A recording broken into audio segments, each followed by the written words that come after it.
Thousands of Israelis gathered in Tel Aviv to demonstrate against the Israeli government's handling of the current situation in the Gaza Strip. And that is for the 11th week in a row. Well, scuffles between security officials and demonstrators erupted as crowds from two different demonstrations joined each other, demanding the government to step down.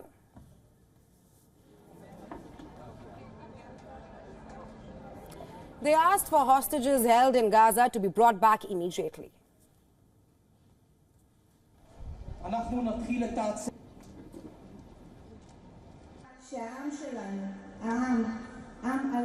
Today we declared that Benjamin Netanyahu, Prime Minister Netanyahu, is the obstacle between us and getting our hostages back.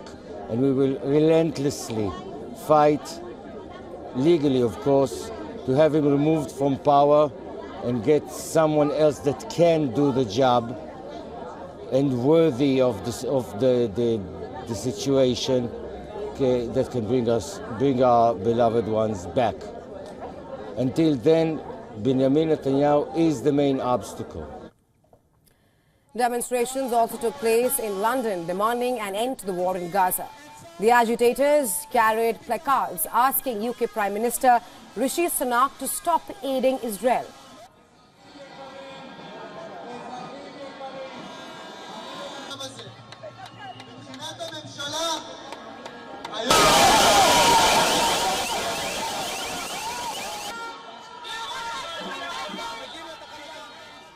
Meanwhile, talks between Israel and Hamas are expected to resume in Egypt today. The warring sides have stepped up negotiations, mediated by Qatar and Egypt.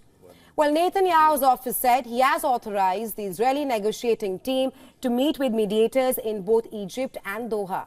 The talks are expected to be on a 6-week suspension of Israel's offensive in return for the proposed release of 40 of the 130 hostages still held by Hamas.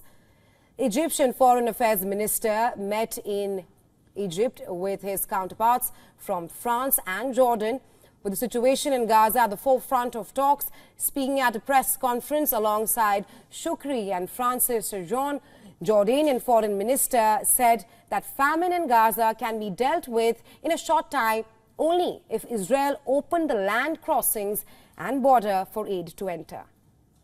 And this comes after the US authorized the transfer of billions of dollars worth of bombs and fighter jets to Israel, even as Washington publicly expresses concerns about an anticipated Israeli military offensive in Rafah. Top progressive Democratic senators have also criticized US President Joe Biden's arms transfer to Israel. Israel, on the other hand, has said that it continues to operate and strike targets in the Gaza Strip. The IDF said that terrorists identified transporting weapons were eliminated in the central Gaza Strip and that they continue to conduct precise operational activity in the area of the Al-Shifa hospital. Meanwhile, a UN peacekeeping mission said that 3 United Nations military observers and a Lebanese translator were wounded while patrolling the southern Lebanese border. This is after a shell exploded near them. Meanwhile, ships carrying 332 tons of food for Gaza left Cyprus' Larnaca port in a convoy which will reach the besieged territory early next week.